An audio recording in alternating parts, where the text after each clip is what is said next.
Panibagong araw, panibagong kwento.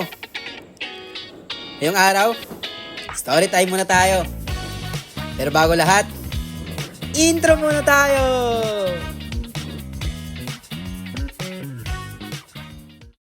Ako si So, short for Bunso. Pangarap ako. Ikaw, may pangarap ka? Tara, sama ka na!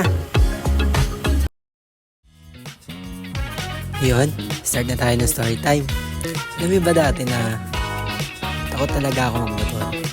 Yung tipong hindi ko talaga pinangarap na mag-drive ng two wheels. Kasi nga, parang napakadelikado. Yung parang i-risk mo yung buhay mo. Ganun. Sobrang takot na takot talaga ako magmotor. Pero, yun ngayon, sarap na magmotor.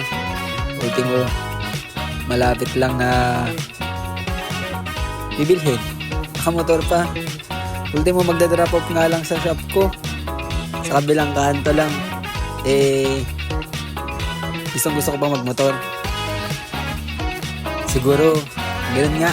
Pag una, medyo nakakatakot lang. Pero, paglipas siguro ng panahon, masasanay ka rin. Tignan mo, dati takot ako magmotor. Ngayon, komportable na din. Kasi nga, kayo din ba? Takot kapag first time? First time mag-drive. First time na pumasok sa university. First time na magtrabaho. Or first time maging bansa. Ganun din ba kayo? Comment down below nga kayo kung ganun din kayo. Kasi ako, nung first time ko din sumakay ng motor, sobrang kaba ako talaga. First time ko na mag-isang gumala. Tulad nito. Alam niyo ba dati, takot din ako sumakay ng mga rides. Pero ngayon, gustong-gusto ko na sumakay na rides. Kahit anong rides yan, sa Star City, Enchanted Kingdom, o kahit sa peryahan man lang, sumasakay ako ng rides. Kasi parang nasanay na rin. So, hanggang dito na lang muna siguro. Kung gusto niyo ng mga ganitong content, comment down below lang kayo. Salamat sa suporta.